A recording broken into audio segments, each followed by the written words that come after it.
New bank of India का PNB में विलय कर लिए गए, जिससे कि कुल बैंकों राष्ट्रीयकृत बैंकों की संख्या 19 रह गई। अब अपन आगे बात करते हैं बच्चों टारगेट बैठे, जैसा कि आपको पता हो तो आप ऑलरेडी दिमाग में टच करते जाएं बात, मैं आपको पॉइंट समझाता जाता हूँ, ठीक है ना। आगे बात करते हैं अपन, ठीक है ना।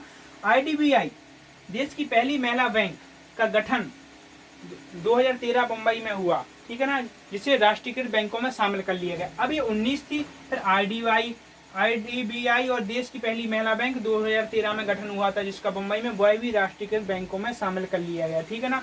तो अब कुल बैंकों की संख्या कितनी हो गई? 21 हो गई, ठीक है ना बच्चों। अब आगे अपन बात करते हैं हाल ही में विजया बैंक, ठीक है ना, हाल ही में विजया और देना बैंक, ठीक है ना, इन दोनों का बैंक ऑफ इंडिया में विलय कर लिया गया, ठीक है ना। तो कुल बैंकों की संख्या कितनी रह गई? 19, ठीक है ना। इसे आप समझ सकते हैं, ठीक है ना बच्चों। अब अपन आगे बात करते हैं बैंकों का राष्ट्रीयकरण, आपको समझ में आ गया। एक बार और रिवाइज कर दूं मैं जल्दी। निजी क्षेत्र का कम से कम 51% पूंजी तो जब सरकार खरीद लेती है तो उसे बैंकों का राष्ट्रीयकरण में अपन शामिल कर लिया जाता है। 19 जुलाई 1969 और 15 अप्रैल 1980 को बैंकों का राष्ट्रीयकरण हुआ था। उस समय प्रधानमंत्री इंदिरा गांधी थी। फिर सितंबर 1993 में न्यू बैंक ऑफ इंडिया का पीएनबी में विलय किया, जिससे की संख्या रहेगी 19। फिर आईडीबीआई और देश की पहला महिला बैंक का गठन 2013 मुंबई में हुआ था, जिसे राष्ट्रीयकृत बैंकों में शामिल कर लिया गया। तो क्या हो गई? 19 से फिर 2 बैंक जो हो गए तो उसकी संख्या हो गई। अब हाल ही में विजया बैंक और देना बैंक का बैंक ऑफ बड़ौदा में विलय कर लिया गया, जिससे कि संख्या कितनी रह गई? 19, ठीक है ना बच्चों, आप समझ सकते हैं। अब बच्चों आगे अपना बात करते हैं एक बैसल है। जो बैसल क्या है? बैसल है, इसका निर्धारण हुआ था स्विट्जरलैंड के बैसल शहर से, ठीक है ना। बैसल का निर्धारण कहाँ से हुआ था? बैसल का निर्धारण स्विट्जरलैंड के बैसल शहर से हुआ था, ठीक है। यह एक अंतर्राष्ट्रीय मानक है, ठीक है ना बच्चों, यह एक अंतर्राष्ट्रीय मानक है। बैसल एक अंतर्राष्ट्रीय मानक है, ठीक है ना।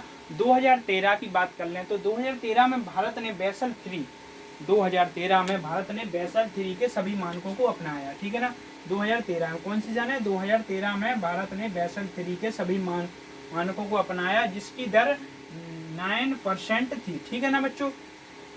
अब बैसल क्या है इसे आप समझ लिए। बैसल एक अंतर्राष्ट्रीय बैंकिंग मानक है, जिसका निर्धारण स्विट्जरलैंड के बैसल शहर से हुआ है, ठीक है ना। आप लिखते जाएं, ठीक है ना। अब आगे अपन बात करते हैं इसके तहत अंतर्राष्ट्रीय मुद्रा कोष, जो अंतर्राष्ट्रीय मुद्रा होता है, जो पूरे विश्व में हो का एक संगठन के रूप में काम करता है, अंतर्राष्ट्रीय मुद्रा कोष।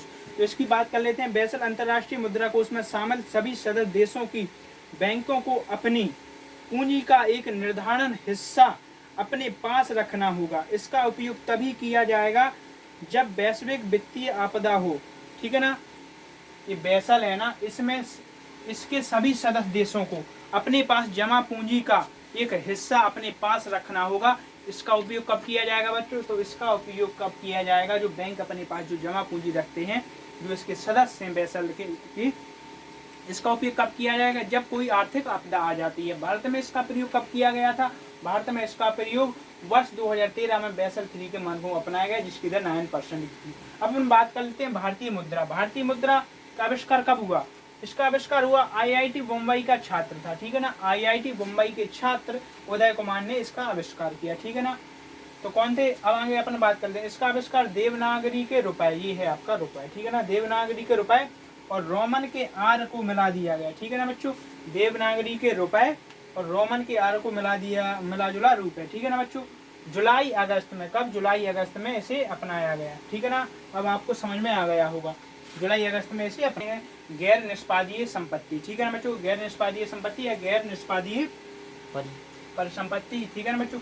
इसकी बात करते हैं। तो इसमें क्या होता है? जब बैंक द्वारा दिया गया ऋण, आप लोग परिभाषा लिख रहे हैं, बैंक द्वारा दिया गया ऋण जब बैंक वसूल नहीं पाते, ठीक है ना बच्चों, जब वसूल नहीं पाते तो उसे कहते हैं बैंक निष्पादीय परिसंपत्ति या एनपीए, ठीक है ना बच्चों। क्या कहते हैं? एनपीए कहते हैं।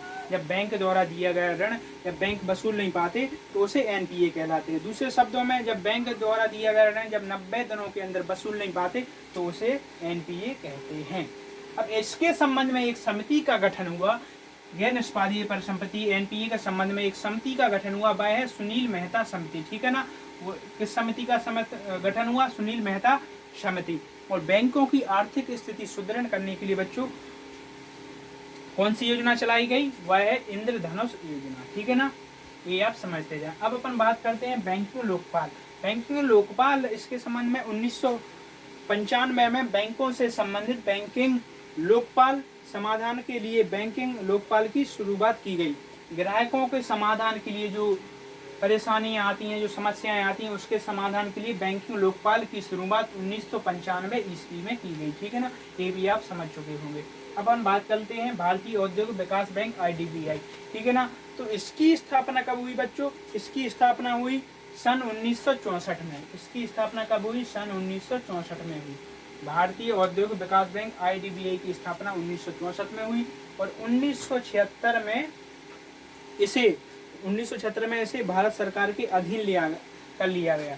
1964 में इसकी स्थापना हुई थी और 1976 में इसे भारतीय औद्योगिक विकास बैंक को भारत सरकार के अधीन कर लिया गया।